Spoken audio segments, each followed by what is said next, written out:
Olá, irmãos, estamos a transmitir mais uma pregação de domingo na comunidade cristã Rio de Vida aqui do Barreiro e nós estamos em época de Páscoa. Eu quero desejar a todos umas boas celebrações da Páscoa, que de facto nós possamos pensar que Jesus Cristo morreu e ressuscitou por nós e o seu sangue foi vertido da mesma forma que foi vertido o sangue do Cordeiro lá naquele tempo de Páscoa com os judeus quando eles saíram do Egito. Páscoa significa passagem e de facto o povo de Israel saiu, fez uma passagem da tendência, da influência, da escravidão do Egito para a liberdade, mas também Páscoa significa fundamentalmente a passagem do ano da morte, que não afetou os primogênitos, não afetou a casa dos judeus. O anjo da morte passou e não morreu nenhum dos judeus porque tinham o sangue espargido nas ombreiras das portas. Que nós durante esta Páscoa nós possamos valorizar e pela fé espargir, aplicar o sangue de Jesus às nossas casas, às nossas famílias, que de facto nós possamos celebrar a ceia com a nossa família. Ceia também significa neste tempo de Páscoa partilha, a forma de nós podermos doar a nossa vida aos outros e que de facto nós possamos fazer isto neste tempo de Páscoa. Então boa Páscoa, boa partilha de vida, bom sentido de liberdade, tudo pode passar por nós, mas nós estamos revestidos, nós estamos protegidos pelo precioso sangue de Jesus, que nós valorizemos e o poder do sangue de Jesus, a pureza do sangue de Jesus, a aplicação do sangue de Jesus nas nossas vidas. E nesta época em que nós estamos a passar por este flagelo social, flagelo profissional, em que há algumas crises emocionais, crises identitárias, algumas crises no seio da nossa nação por causa desta epidemia do coronavírus.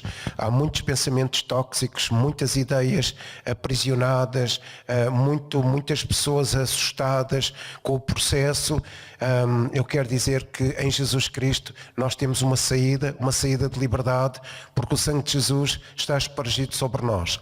Então eu quero trazer aqui uma mensagem hoje, uma mensagem que o Espírito Santo tem colocado no meu coração, uma mensagem acerca do posicionamento da Igreja hoje.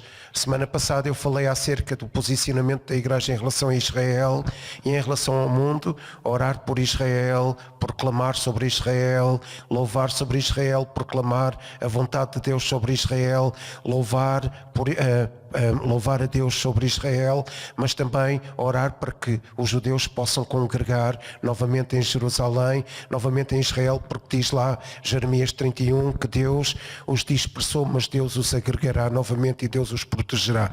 Então o sentido é a nossa posição em relação a Israel, mas também no sentido de orarmos para que os perdidos se salvem. Hoje quero trazer outro posicionamento da Igreja. Eu tenho pensado muito nisto. Quando chegou a época de Páscoa, qual foi a posição dos discípulos? Quando Jesus foi condenado, foi injuriado, foi acusado, foi maltratado, foi chicoteado, foi aprisionado, foi crucificado e morreu. Qual foi a atitude dos discípulos? A verdade é que a maioria dos discípulos, só um é que ficou junto à cruz, porque na minha opinião ele tinha uma função a cumprir, que era tomar conta de Maria, a mãe de Jesus, João, mas todos os outros fugiram. Então eu quero aqui agora trazer uma reflexão que eu pretendo que seja simples, mas que possa tocar o seu coração, abençoar a sua vida e trazer transfiguração ao nosso caráter, transfiguração à nossa posição. De facto, na maioria das vezes nós somos como os discípulos. Quando chegamos a um momento de dificuldade, quando chegamos a um momento de perseguição, quando chegamos a um momento em que a coisa não está bem clara para nós, nós fugimos. E esta tem sido a posição da maioria dos discípulos de Jesus naquela época da Páscoa. Eles, quando Jesus foi aprisionado, quando Jesus foi maltratado, quando Jesus foi injuriado e quando foi crucificado, eles se esconderam, eles fugiram. Eles se esqueceram de todas as profecias e se esqueceram principalmente daquilo que Jesus tinha dito. Eu quero referenciar aqui algumas coisas. Eu hoje não vou ler um texto de base, mas vou falar de alguns versículos bíblicos que sustentam esta ideia. Vou dar-vos um exemplo e vou-me só reportar aos milagres que foram feitos no Evangelho de João, não a todos os outros milagres. E quero que faça essa pergunta a si mesmo, como eu já fiz a mim e como eu tenho questionado acerca da posição da Igreja em geral nestes tempos. Estamos numa época de Páscoa, em que Jesus foi morto, em que Jesus foi crucificado, em que Jesus foi maltratado, em que Jesus foi injuriado, em que Jesus morreu. Qual foi a posição dos discípulos? Então eu quero que nós notemos isto. Por favor, faça estas questões à sua vida, como eu fiz à minha. Primeiro, se eu me reportar ao Evangelho de João, eu vou-me reportar a todos os milagres, ou quase todos os milagres que estão descritos no Evangelho de João. E vou começar pelo primeiro em João 2. Jesus foi convidado para ir a uma festa e faltou o vinho, que era a parte mais importante, era o elemento essencial para aquele casamento funcionar, para que o aspecto social do casamento pudesse funcionar. E Jesus estava na festa, convidado com os seus discípulos e a sua mãe, e às páginas tantas faltou aquele elemento essencial ao convívio, à comunhão, à celebração daquela festa. O que é que faltou? Faltou vinho. Agora repare nisto. Jesus transformou a água em vinho de melhor qualidade. Diz a Bíblia que os discípulos naquela altura, eles começaram a ter fé em Jesus. Começaram a crer que Jesus de facto era o Messias. Mas a pergunta que eu faço, quando chegou à Páscoa, de que é que serviu esse milagre? Quando chegou à Páscoa, de que é que serviu Jesus se ter revelado como o Senhor que traz qualidade à vida? Porque Jesus transformou a água em vinho da melhor qualidade. Quando chegou àquela época do sacrifício, à época da dificuldade, à época da dor, à época em que Jesus foi morto, os discípulos lembraram-se deste milagre. Lembraram-se que Jesus era o Senhor sobre a qualidade, que Jesus era o Senhor que transformou a água em vinho, que Jesus era o Senhor que encheu 6 talhas de vinho da melhor qualidade, que Jesus abençoou aquele casamento? Não, ninguém se lembrou. Então o que é que este milagre fez na vida dos discípulos? Nada.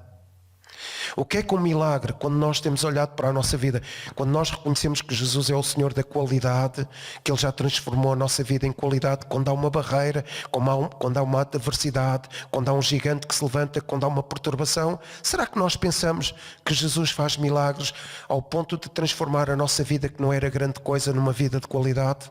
Será que isto faz diferença na nossa vida perante obstáculos, perante lutas? Se calhar estamos na mesma posição que os discípulos, não fez nada. Segundo, Jesus, lá em João 4, Jesus cura o filho do nobre a 30 km de distância.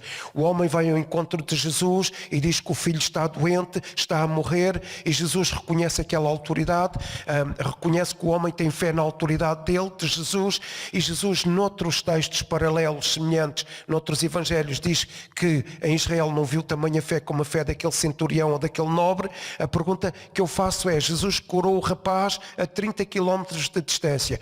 Quando o homem foi ao encontro dos seus criados, os seus criados vieram ao seu encontro e disseram: o teu filho está curado, o teu filho está vivo. E ele verificou que a hora em que os criados reportaram essa cura foi a mesma hora em que Jesus disse: o teu filho está curado. Pergunta que eu faço: o facto de Jesus ter curado o criado ou o filho daquele homem a 30 km de distância, fazendo um milagre de cura, fez alguma coisa na vida dos discípulos? Quando Jesus foi à cruz, quando eles passaram por dificuldades, quando Jesus morreu, aquele milagre fez alguma coisa na vida dos discípulos? Zero. Então, quando nós já vimos milagres que Jesus fez à distância, na nossa vida, na vida dos outros, quando aparece uma adversidade na nossa vida, será que isso faz alguma diferença em nós? Se calhar, zero. Depois em João 6, em João 5 diz que Jesus curou um paralítico. O homem estava lá há 38 anos ao pé do tanque de Betesda, e o homem estava lá à espera que alguém movesse as águas e que o pusesse lá dentro. 38 anos paralisado naquela esteira, 38 anos no chão, 38 anos à espera do milagre. Jesus chegou e disse: toma a tua cama e anda. E o homem pegou na cama e disse, pôs na esteira e disse: ninguém me põe dentro da água quando o anjo passa e agita as águas, e eu nunca posso ser curado. Jesus curou o homem que tinha 38 anos de doença, paralisado há 38 anos. Os discípulos viram aquilo. Jesus é o Senhor do tempo. Jesus é o Senhor sobre o tempo. 38 anos de doença não impediram que Jesus curasse aquele homem. 38 anos de doença, Jesus curou o homem, tornou-se o Senhor sobre o tempo. Jesus se revelou como o Senhor Para Ele o tempo não é obstáculo. E Jesus já fez muitas coisas ao longo da nossa vida, ao longo dos anos da nossa vida. Mas o que é que aquele milagre fez na vida dos discípulos quando eles chegaram ao ponto de ver Jesus crucificado? Zero. Fugiram todos. Será que Jesus não curou já coisas que levaram tempo a ser mudadas na nossa vida? Coisas que a nossa história trouxe como dificuldade, fantasma, massacre, peso, não é? E Jesus curou isto quando nós nos chegamos a Ele. E o que é que isto fez na nossa vida? Quando Jesus fez um milagre acerca de uma coisa que estava há anos a dificultar-nos, o que é que isso trouxe à nossa vida? Provavelmente o mesmo que trouxe aos discípulos. Nada. Então a igreja tem que se posicionar, porque milagres não têm feito grande coisa na nossa vida. No capítulo 6 de João, Jesus anda sobre as águas. Noutro texto, noutro evangelho paralelo, Pedro vai ter com Jesus sobre as águas. Jesus vem sobre as águas, revela-se como Jesus e disse: Pedro, disseste, o Senhor manda-me ter contigo. Jesus disse: vem, porque era Jesus, não ia mentir, era Jesus. Pergunta que eu faço é: Pedro andou sobre as águas, viu Jesus andar sobre as águas, viu Jesus se revelar como o Senhor sobre as leis da natureza. As leis da natureza não podem impedir Jesus de realizar milagres, nada pode impedir Jesus de realizar milagres. A pergunta que eu faço: quando chegou à Páscoa, quando Jesus foi injuriado, maltratado, acusado, chicoteado, preso numa cruz e morreu, o que é que este milagre de andar sobre as águas fez na vida de Pedro? Esta revelação de Jesus ser o Senhor sobre toda a natureza e as leis da natureza, o que é que fez na vida dos discípulos? Nada. Naquele capítulo 6 também Jesus multiplicou o pão e o peixe e alimentou 5.000 homens. Jesus não tem trazido abundância à nossa vida. Jesus não tem feito milagres de abundância na nossa vida. Jesus não tem multiplicado a bênção na nossa vida. Pergunta: os discípulos estavam lá. Os discípulos viram um milagre. Os discípulos viram Jesus pegar no pão e no peixe daquela criança.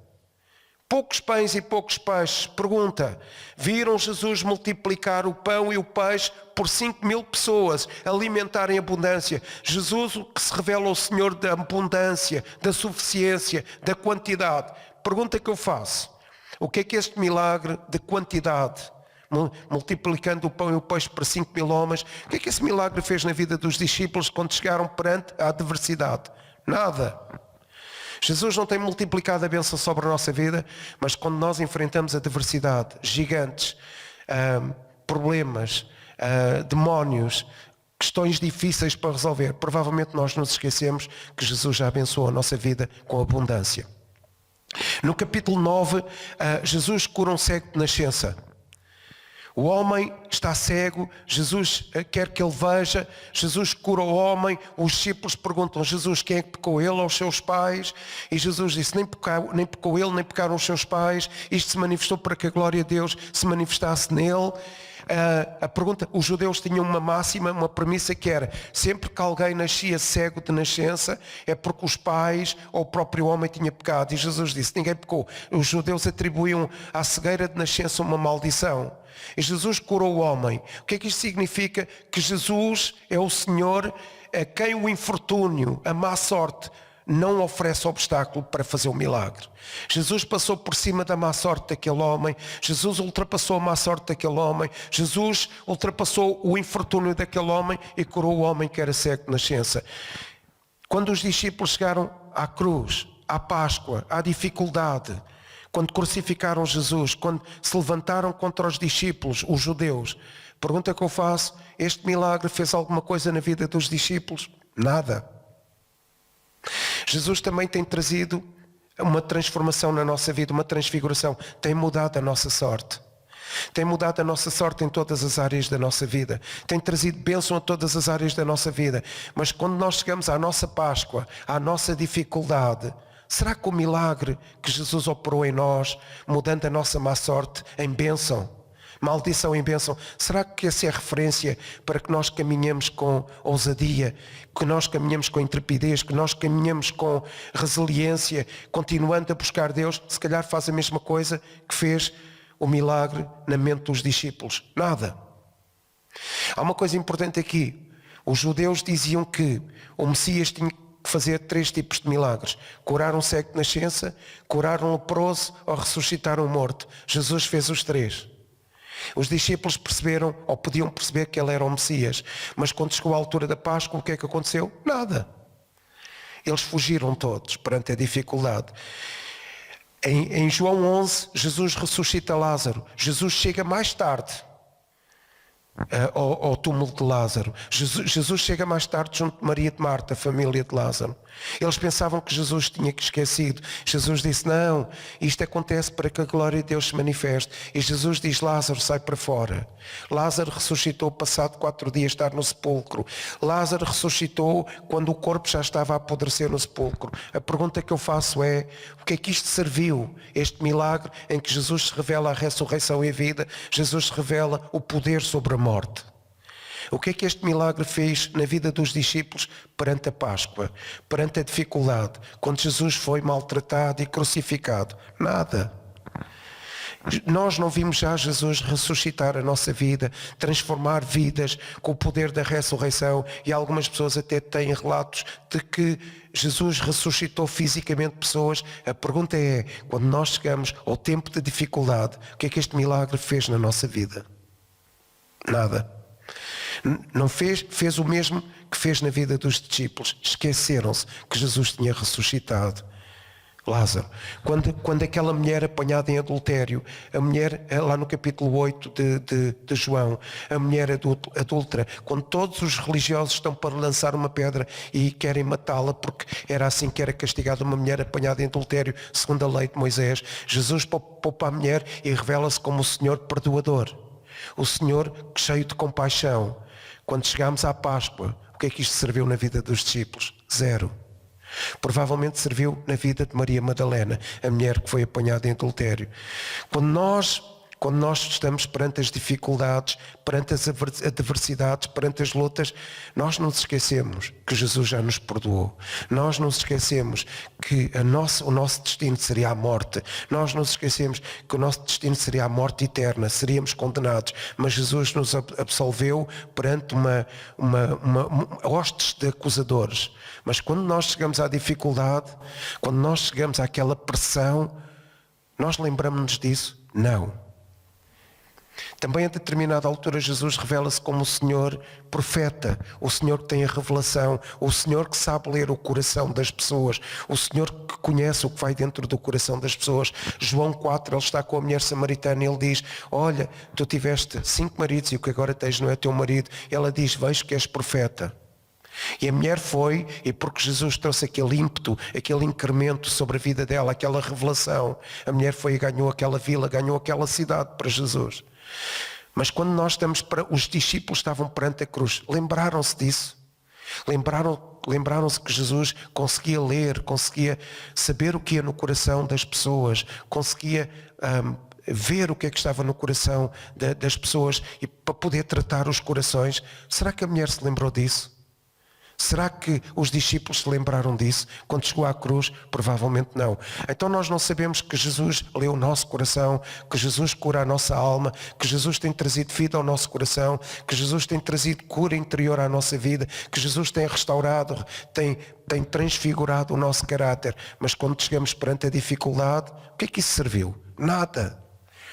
Então quando nós chegamos perante a dificuldade, estamos perante a nossa dificuldade, todos os milagres que Jesus fez por nós, ou com pessoas que nós conhecemos, provavelmente não servem de nada.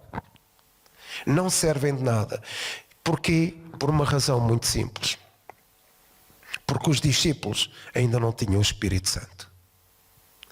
Então eles viram Jesus transformar água em vinho, viram Jesus multiplicar o pão e o peixe, viram Jesus curar o homem que estava doente há 32 anos, viram Jesus curar o rapaz a uma distância de 30 quilómetros, viram Jesus andar sobre as águas, viram Jesus absolver a mulher que foi apanhada em adultério, perdoá-la, viram Jesus revelar o que estava no coração, os segredos do coração da mulher samaritana, e viram Jesus a trazer ímpeto e incremento espiritual à vida dela para que ela ganhasse a cidade cidade, viram Jesus fazer uma série de milagres. Curar o cego de nascença, viram Jesus a curar de leprosos, viram Jesus a curar paralíticos, surdos, a expulsar demónios de pessoas, a libertar pessoas. Mas a pergunta que eu faço, o que é que isso fez na vida dos discípulos? Quando chegou a dificuldade? Nada. Porquê? Porque não tinham o Espírito Santo. Então a igreja tem que se posicionar nestes dias. A igreja tem que se posicionar nestes dias e só há uma pessoa amável, gentil, poderosa, que revela o coração do Pai, revela os segredos de Deus, que é o Espírito Santo. E nós precisamos do Espírito Santo para que, de facto, tudo o que nós vivemos com Jesus faça sentido quando nós passamos por dificuldades. Então eu quero aqui trazer 4 pontos essenciais que o Espírito Santo procura em nós hoje. Procura na igreja hoje, porque a igreja anda um bocado dispersa. Hoje barulho dizemos que é louvor, ruído nós dizemos que é adoração, impaciência nós dizemos que é trabalho, stress nós dizemos que é organização da igreja. E nós convertemos tudo, o que não é de Deus, convertemos tudo como se fosse numa linguagem, como se aquilo fosse de Deus. Apelidamos aquilo como algo que Deus está a fazer connosco. Hoje faz espetáculo e nós dizemos que é adoração. Hoje faz barulho e nós dizemos que é o Espírito Santo a falar connosco. Não. Nós precisamos de entender como é que o Espírito Santo fala. Nós precisamos perceber nestes dias que nós estamos a viver e nos dias futuros, como é que o Espírito Santo falará à igreja? Que posição é que o Espírito Santo quer para a igreja? Então eu tenho aqui 4 princípios que exige de nós dar o coração ao Espírito Santo. Então o primeiro princípio é dar o coração ao Espírito Santo para que nós possamos ouvir Deus, saibamos ouvir Deus. Êxodo 15, Êxodo 19, há sempre... Deus ordena ao povo de Israel para que ele ouça as suas palavras, para que ele pratique as suas palavras, para que ele seja obediente às suas palavras. Na Bíblia, nos Salmos, em Hebreus, há sempre a tendência para dizer: ouvi atentamente o Senhor, ouvi com paciência ao Senhor, ouvi com diligência ao Senhor. Então há sempre um apelo de Deus para que nós ouçamos a sua voz. Mais do que fazer espetáculo, mais do que fazer organização, mais do que fazer a estrutura, mais do que fazer um programa de culto, é importante que nós possamos dar ênfase ao facto de ouvirmos o Senhor. Lá em Hebreus há uma expressão que é ouvir ouvindo, ou também ouvir... se ouvimos ouvindo, ou seja, há um reforço da importância de ouvirmos a voz de Deus através do Espírito Santo. Hebreus 3:7 fala acerca de ouvirmos e não endurecermos o nosso coração, que quer dizer que nós devemos de ouvir, devemos de ouvir, devemos de ouvir, devemos de ouvir, devemos de ouvir. Deuteronômio 28 faz um alerta acerca do facto de nós ouvirmos Deus, de ouvirmos a sua voz, e diz: se nós ouvirmos Deus e obedecermos à sua palavra, as bênçãos serão atraídas a nós. Se nós não ouvirmos Deus e não ligarmos nenhuma à sua palavra, as maldições serão atraídas a nós. Então, há um alerta, desde o Antigo Testamento até o Novo Testamento, um alerta para que nós possamos ouvir Deus diligentemente, possamos ouvir Deus de forma atenta, para podermos agir segundo a sua direção. Tudo começa com o facto de nós ouvirmos e com o facto de nós obedecermos à sua voz e àquilo que a sua voz nos indica para fazer. Uma condição dos filhos, há uma diferença entre os filhos de Deus e aqueles que não são filhos de Deus. Os filhos de Deus são aqueles que ouvem e obedecem à sua voz. Quem não ouve e obedece à sua voz tem dificuldade em entender a sua raiz identitária, tem dificuldade em perceber que é filho de Deus. Obedecer à sua voz leva-nos a um lugar de intimidade com Deus. Então nós precisamos de mais do que milagres, mais do que pensar naquilo que Jesus fez, sem conhecer o Espírito Santo. O mais importante é conhecer o Espírito Santo. Nós estamos numa época, nós estamos numa estação de Deus, nós estamos num ciclo espiritual em que nós precisamos de entregar o nosso coração ao Espírito Santo e ouvi-lo, e ouvi-lo, e ouvi-lo. A ênfase sempre na Bíblia, o desejo de Deus ao longo da história da humanidade, e a ênfase na Bíblia é que os seus filhos o possam ouvir e obedecer-lhe. Então o princípio, mais do que barulho, que nós chamamos adoração, mais do que ruído, que nós chamamos louvor, mais do que agitação, que nós chamamos organização, stress, programa, mais do que qualquer outra coisa, mais do que milagres, nós precisamos de saber ouvir a voz de Deus. Nós precisamos saber ouvir o que o Espírito Santo está a dizer para este tempo, para esta estação, e seguir aquilo que o Espírito Santo está a dizer. Segundo princípio, então o primeiro princípio é nós podermos dar o nosso coração ao Espírito Santo para podermos ouvir Deus. Diz a Bíblia que o Espírito Santo conhece as profundezas de Deus. E é Ele que nos revela essas profundezas, aquilo que o olho não viu, nem o ouvido ouviu, nem chegou ao coração do homem, e isso Deus tem preparado para aqueles que o amam. De que forma é que você demonstra que ama a Deus? Ouvindo a sua voz e obedecendo àquilo que Ele diz. Segundo princípio, nós precisamos de entregar o nosso coração ao Espírito Santo e abandonar a nossa história para poder servir os outros. Então, mais do que milagres, nós precisamos de abandonar a nossa história para servir os outros. E eu quero contar uma história que está em 1 de Reis 19. Eliseu seguiu Elias. E quando Eliseu começou por seguir Elias, Eliseu partiu tudo o que ele tinha de instrumentos de trabalho. Eliseu era um homem bem-sucedido, era um agricultor de sucesso, tinha uma série de juntas de bois, tinha uma série de gado que cultivava a terra, tinha terrenos para cultivar, provavelmente era um fazendeiro rico da época. Mas ele teve que largar a sua história, teve que largar o seu sucesso, teve que abandonar a sua história para servir Elias. Então nós estamos numa geração em que o Espírito Santo nos diz que nós temos que abandonar a nossa história para servir os outros.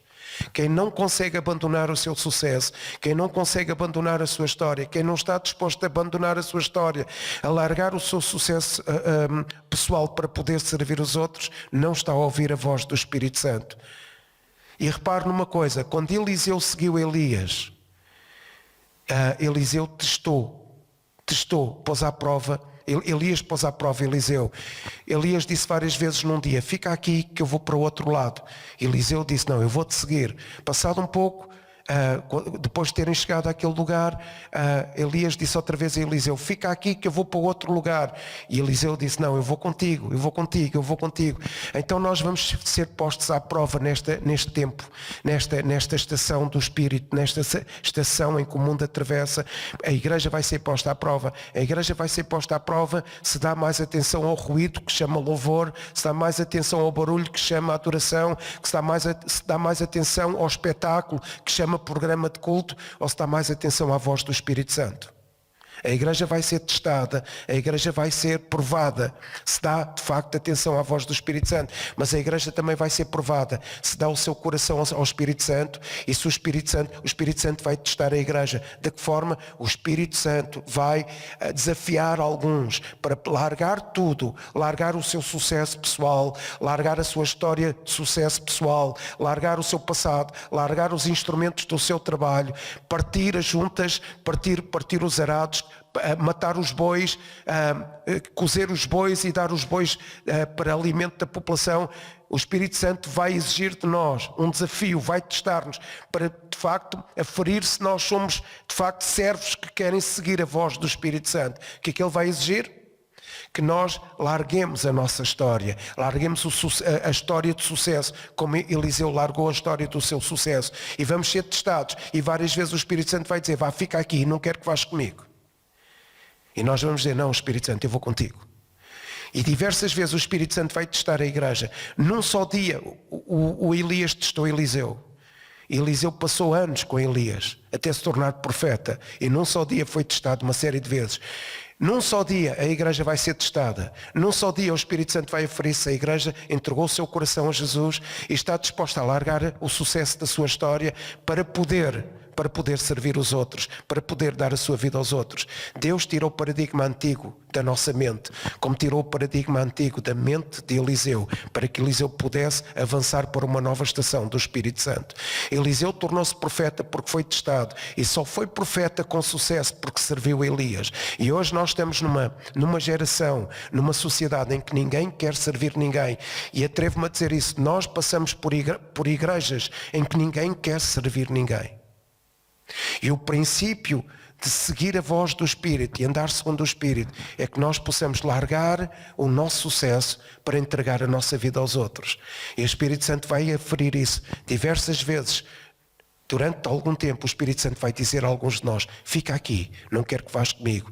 E nós temos que manter aquela ousadia, aquela resiliência, aquela visão apurada em que nós queremos seguir para onde o Espírito Santo quer ir. Mas por isso é importante largar o antigo. Largar o antigo. Eliseu teve que partir os arados. Eliseu teve que matar os bois. Eliseu teve que abandonar a sua terra para poder seguir Elias. Eliseu teve que largar o que era bem sucedido. Teve que largar a sua história para entregar o seu coração ao Espírito Santo, para poder ser testado e para poder servir os outros.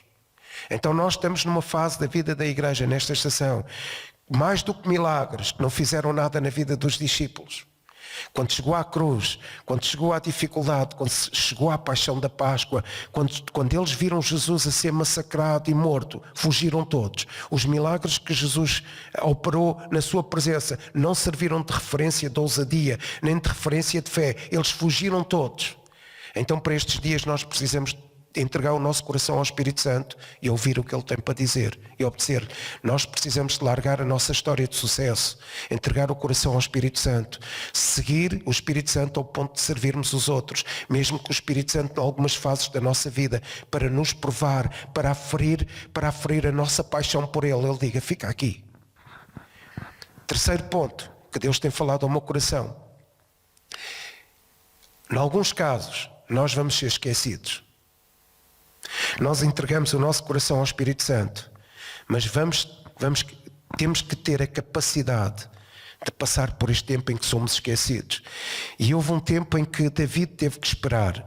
Houve um tempo em que David entregou o seu coração ao Senhor e esperou pacientemente. Há um termo na Bíblia que diz que Deus se afastou do rei Ezequias. Deus se afastou do coração do rei Ezequias. Deus se afastou do rei Ezequias para Deus testar o coração de Ezequias, para Deus perceber o que é que havia no coração de Ezequias.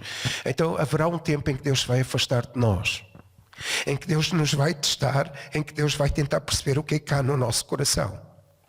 Vai ser o tempo em que nós ouvimos a voz de Deus, anulamos o sucesso da nossa história passada para poder servir os outros, mas um tempo em que nós temos que estar só com Deus, intimamente ligados a Deus, na esfera da intimidade, na esfera da ligação profunda com Deus. Nós temos que esperar, e nesse lugar onde nós esperamos é o lugar onde não há movimento nenhum. E nós precisamos de conceber estações na nossa vida em que não há movimento nenhum, em que nós nos sentimos esquecidos, mas ligados a Deus como um só. A palavra em hebraico que diz que David esperava pacientemente no Senhor, a palavra em hebraico que diz que David esperava diligentemente no Senhor, a palavra em hebraico que diz que David estava ligado ao Senhor, é a palavra que significa dar um nó com o Senhor.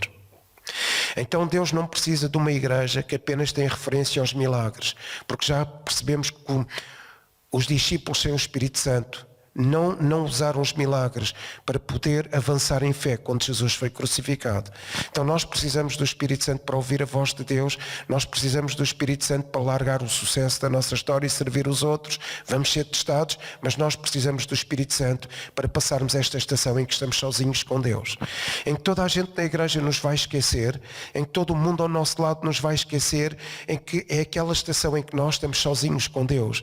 E a igreja hoje precisa de homens que estejam dispostos a ser testados e que vençam essa prova. Qual prova? Estar sozinhos com Deus, estar sozinhos, pacientemente ligados a Deus, ser testados por Deus para aprender a contar os seus dias, como diz o Salmo 90, versículo 12. David diz que Deus o ensinou a contar os seus dias. O que é que isso significa? Nós partimos para a esfera em que nós começamos a abençoar os nossos dias, a ungir os nossos dias futuros, a nomear os nossos dias futuros, a proclamar sobre os nossos dias futuros, a designar sobre os nossos dias futuros, a abençoar os nossos dias futuros. Esta palavra contar os dias significa que David passou ali tempos com Deus sozinho, esquecido pelos irmãos, esquecido pelo pai, esquecido por Saul, esquecido por Israel, mas ele passou este tempo em que deu o seu coração ao Espírito Santo, em que ele pôde contar os seus dias. O que é que ele fez com os seus dias? Ele abençoou os seus dias futuros, ele abençoou o seu destino,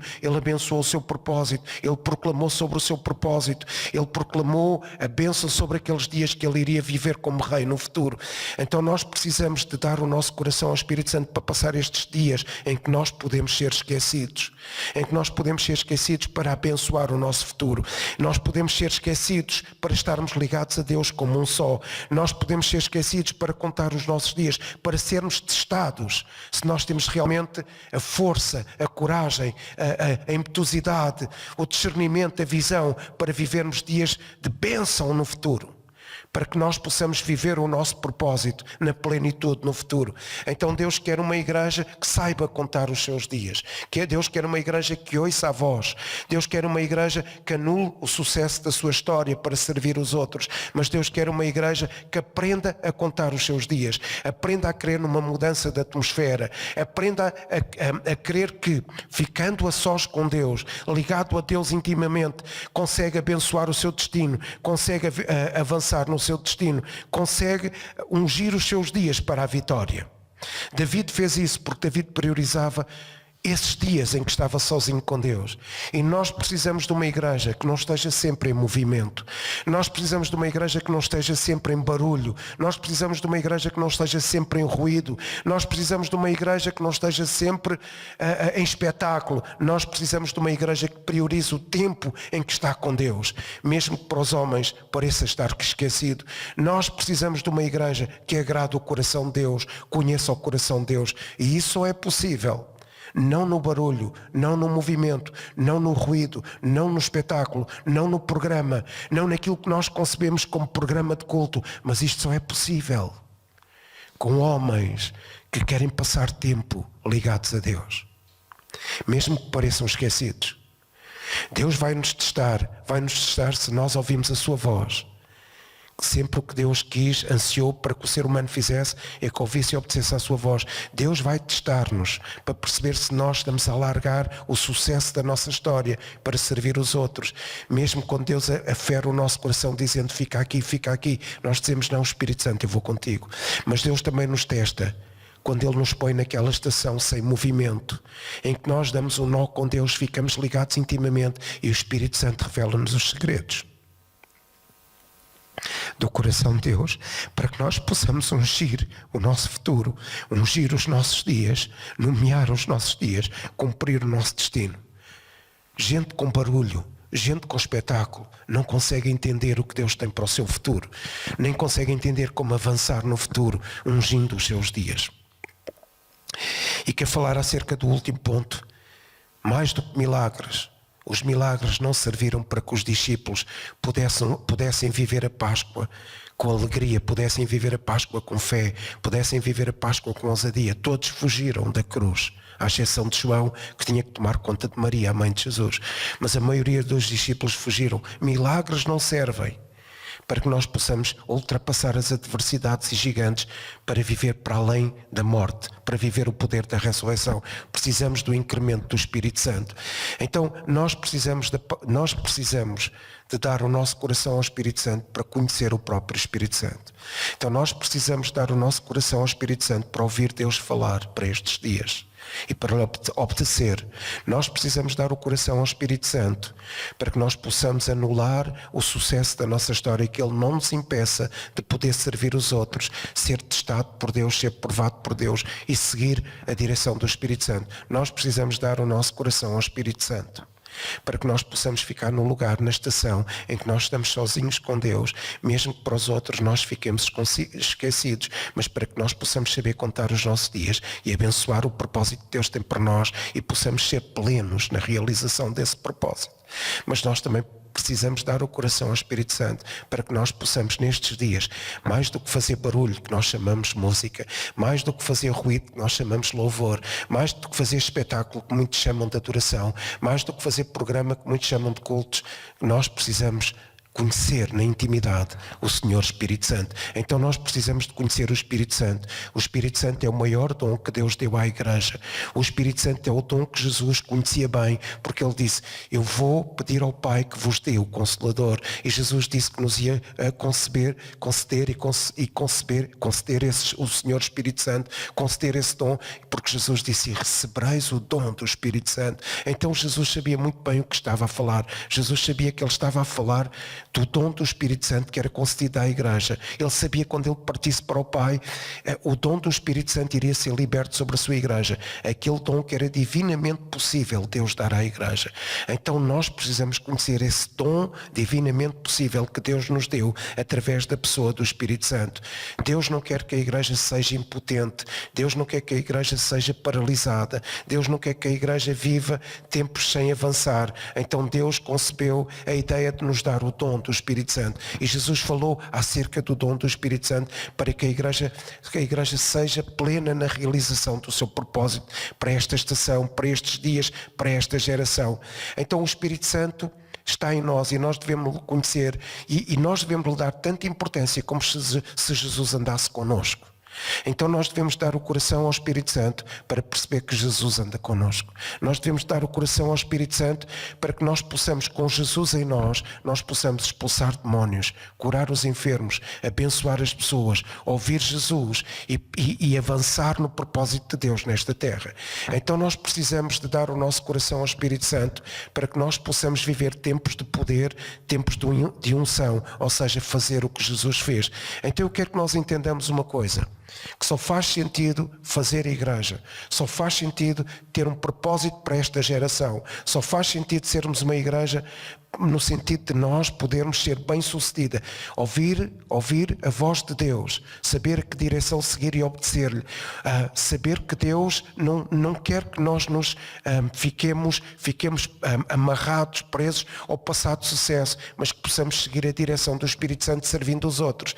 Também perceber que Deus quer que nós contemos os nossos dias da forma a abençoá-los, quando temos uma ligação profunda, íntima com o Espírito Santo. Em todos os sentidos só faz sentido isto se nós vivermos com a percepção que o Espírito Santo em nós é Jesus em nós. É Jesus a andar connosco, é Jesus a agir connosco, é Jesus a operar como Ele operou quando estava na terra como homem, através de nós. E eu quero terminar aqui com este sentido. Nós precisamos da unção, da vida, deste dom que Jesus conhecia muito bem, do dom do Espírito Santo. Nós precisamos, para que quando chegarmos ao momento da Páscoa, em que as adversidades aumentam, em que nós estamos perante situações difíceis, que nós possamos ultrapassar as situações difíceis, possamos ultrapassar a sexta, possamos ultrapassar o sábado e possamos viver no poder da ressurreição no domingo. Mas por isso nós precisamos do Espírito Santo. E quero terminar aqui com três princípios. Primeiro diz que o Espírito Santo vem sobre nós. Esta é a promessa, Ele vem sobre nós. Ele vem sobre nós. Ele vem sobre nós para trazer poder e unção. Então milagres só fazem sentido se o Espírito Santo estiver sobre nós. Ações de Deus só fazem sentido em nós se o Espírito Santo estiver sobre nós. Nós só venceremos se o Espírito Santo estiver sobre nós, porque o Espírito Santo sobre nós significa que nós somos cobertos por um manto de poder e unção para fazer as mesmas obras que Jesus fez. Mas também diz a Bíblia que o Espírito Santo está connosco. E o Espírito Santo está connosco significa que o Espírito Santo está em nós de tal forma que nós, através do Espírito Santo, podemos conhecer Jesus, tê-lo como amigo íntimo e ser fiel a Jesus. Perante a adversidade não fazemos como os discípulos. Nós iremos manter fiéis a Jesus, convictos, inabaláveis em relação a Jesus. Nós iremos manter a nossa amizade com Jesus, a nossa intimidade com Jesus. Espírito Santo sobre nós, poder e unção para fazer as mesmas obras que Jesus fez. Espírito Santo connosco, a unção que estava em Jesus, Jesus em nós, para que nós possamos ter intimidade com Ele e nunca claudicarmos na nossa fidelidade em relação a Jesus. E por último, Espírito Santo em vós. Espírito Santo em vós significa que o Espírito Santo nos faz conhecer a presença, nos faz conhecer a glória, nos faz conhecer o caminho e nos faz conhecer as profundezas de Deus. Como está lá em Coríntios, o Espírito Santo que é Deus, Ele conhece Deus, Ele sonda as profundezas de Deus e Ele revela as profundezas de Deus àqueles que amam Deus. Então nós precisamos, para terminar, vou sintetizar, nós não precisamos apenas de milagres. Nós não precisamos de milagres sem o Espírito Santo. Nós não precisamos de maravilhas sem o Espírito Santo.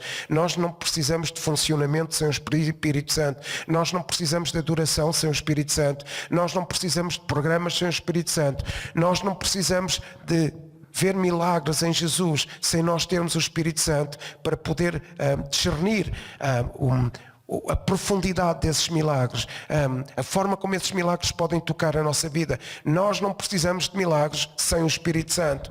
Então nós precisamos do Espírito Santo em tudo, principalmente nestes tempos que esta geração atravessa, nestes tempos em que a Igreja atravessa. Nós precisamos fundamentalmente do Espírito Santo para cumprir sempre o desejo do coração de Deus, é que nós possamos ouvir a sua voz e seguir a sua direção.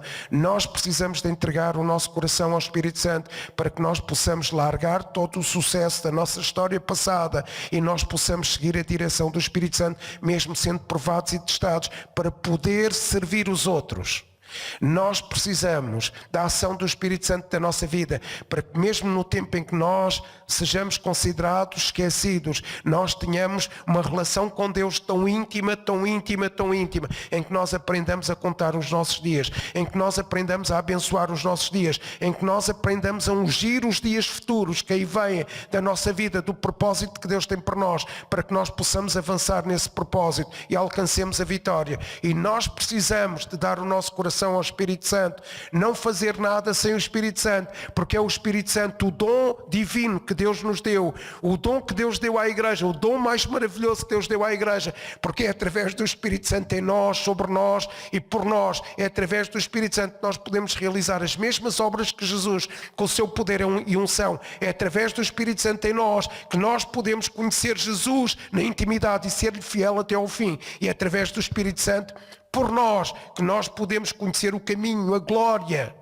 a unção, a presença de Deus em nós. Então o desafio para esta Páscoa e o desafio para a Igreja nestes tempos é que nós possamos, mais do que milagres, mais do que movimentos, mais do que ação, mais do que barulho, mais do que aquilo que nós chamamos de louvor, que é música, mais do que isso tudo, que nós possamos ter uma relação com aquele que dá sentido a tudo o que nós podemos fazer com Ele, o Espírito Santo. Sem Espírito Santo, os discípulos não conseguiram perceber os milagres de Jesus. Os discípulos não conseguiram perceber que Jesus transformou água em vinho. E porquê? Os discípulos não conseguiram perceber que Jesus curou o filho do nobre a 30 km de distância. E porquê? Eles não conseguiram perceber que Jesus curou um homem que estava há 38 anos paralítico junto ao tanque Betesda. E porque eles não conseguiram perceber que Jesus andou sobre as águas, e porque eles não conseguiram perceber que Jesus multiplicou o pão e o peixe para 5.000 serem alimentados, e porque eles não conseguiram perceber porque é que Jesus curou o cego de nascença que não tinha nenhuma maldição e pecado, e porque eles não conseguiram perceber porque é que Jesus ressuscitou Lázaro depois de 4 dias estar no sepulcro, e porque eles não conseguiram perceber porque é que Jesus absolveu a mulher apanhada em adultério quando podia ser castigada e morta, e eles não perceberam porque é que Jesus conseguiu entender, conseguiu ver, conseguiu conhecer os segredos do coração da mulher samaritana que ganhou aquela cidade. E porquê? Sem o Espírito Santo não percebemos nada. Sem o Espírito Santo, Deus pode fazer milagres à nossa volta. Jesus pode multiplicar o pão novamente, transformar água em vinho, curar cegos de nascença, ressuscitar mortos como Lázaro, absolver mulheres em pecado, mas nós não queremos saber porquê. Então nós precisamos do Espírito Santo para ouvir a sua voz, para servir os outros, para contar os nossos dias e abençoarmos o nosso propósito futuro, mas também para o conhecer e conhecer Jesus na intimidade. Fique com Deus, tenha uma boa Páscoa, que Deus ricamente o abençoe. Nunca se esqueça, tudo através da pessoa maravilhosa do Espírito Santo. Amém.